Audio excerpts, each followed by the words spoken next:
এইবার বলল, তোমার আল্লাহ যদি থেকে থাকে, ইব্রাহিম এক বাক্যে বলে দিল আল্লাহকে হত্যা করা যায় না। এইবার নমরুদ বলছে, যদি আল্লাহকে হত্যা না করা যায়, তোমার আল্লাহর সাথে যুদ্ধ ঘোষণা করলাম, আল্লাহর বাহিনী পাঠাতে বলো।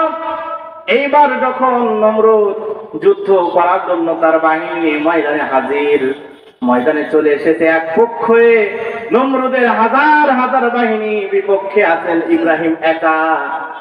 ইব্রাহিম আলাইহিস সালাতু ওয়াস সালাম বারবার আসমানের দিকে তাকায়। সাহায্য কার কাছে চাচ্ছে? আল্লাহর কাছে সাহায্য চাচ্ছেন, আসমানের দিকে বারবার তাকায়, কখন আসবে আল্লাহর সাহায্য। এইবার কিছুক্ষণ পরে যখন নমরুদের বাহিনী আস্তে আস্তে সামনের দিকে অগ্রসর হতে থাকলো, কিছুক্ষণ পর দেখা যায় আকাশটা কেমন যেন অন্ধকারাচ্ছন্ন হয়ে গেল। ওপর থেকে কি যেন কালো একটা দলা নেমে আসছে। দুনিয়ার বুকে আল্লাহর পক্ষ থেকে আল্লাহর বাহিনী চলে আসলো, মশা বাহিনী।